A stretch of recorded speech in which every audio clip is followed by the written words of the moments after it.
Well, Facebook is again facing criticism over how it handles user data. According to new documents released by UK Parliament, the company gave some advertising companies preferential access to users' personal information. Now, the social media giant is denying the allegations and says the documents were taken out of context.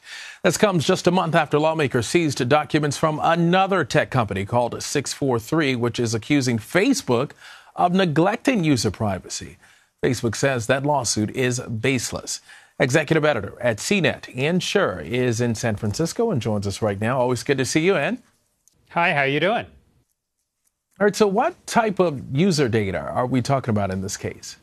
This is a lot of the same user data we've been hearing about for the last year. We're talking about friend data, we're talking about likes, all sorts of information that we all store in Facebook. And remember, when you post to Facebook and you use Facebook, you're teaching it a lot about you, what you like, what you comment on, what your political leanings are. I mean, some of us trust Facebook with information about our religious feelings. All of those things are tied up in Facebook and in theory could be accessed by someone if they're given access to the platform. British lawmakers released a summary of its findings from the documents. Walk us through what they discovered, if you can.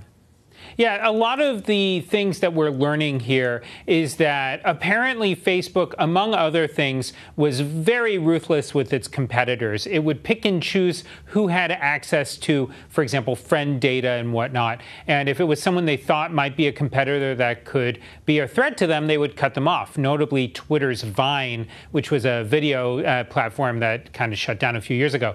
The other example was that Mark Zuckerberg, the CEO of Facebook, even considered selling access to information. Now, this is important because Facebook continuously always says they are not selling our information. And in this case, we're parsing the words and we're saying that he considered selling access to the information to specific developers who might need that friend data to be able to do stuff. Imagine something like, for example, Instagram and how it's able to find your Facebook friends on their platform.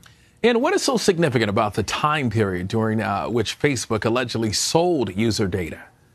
Well, so first off, it's worth noting that Facebook says that they considered it, but they never actually followed through on it. All the information was offered to big developers for free. So that's important. But this is all coming at a time when Facebook is under intense scrutiny. And we're talking about the Cambridge Analytica scandal, the Russian interference concerns, even the hack that happened in September. There's a larger question that's coming up about their stewardship of our information and whether or not we can trust this platform, which at this point has a membership of over 2 billion people. That's larger than any country on earth. So there's a lot of stuff going on here than merely just internal debates about how they're going to run their service. All right, and a final question for you. How is Mark Zuckerberg and the top brass at Facebook responding to these new allegations?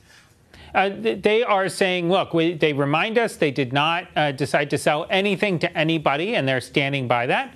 And the other thing is that they say this stuff is taken out of context. And you hear this a lot, especially with information that comes out of lawsuits, which these documents are part of a lawsuit. They say, look, this stuff was cherry-picked, and it was meant to create drama and a courtroom. It's hard because we don't have any other context to work with. So, at this point, we've got Facebook saying one thing and then our own conclusions to draw from the data itself. All right, Ian Scher, it's good to see you again. Thank you.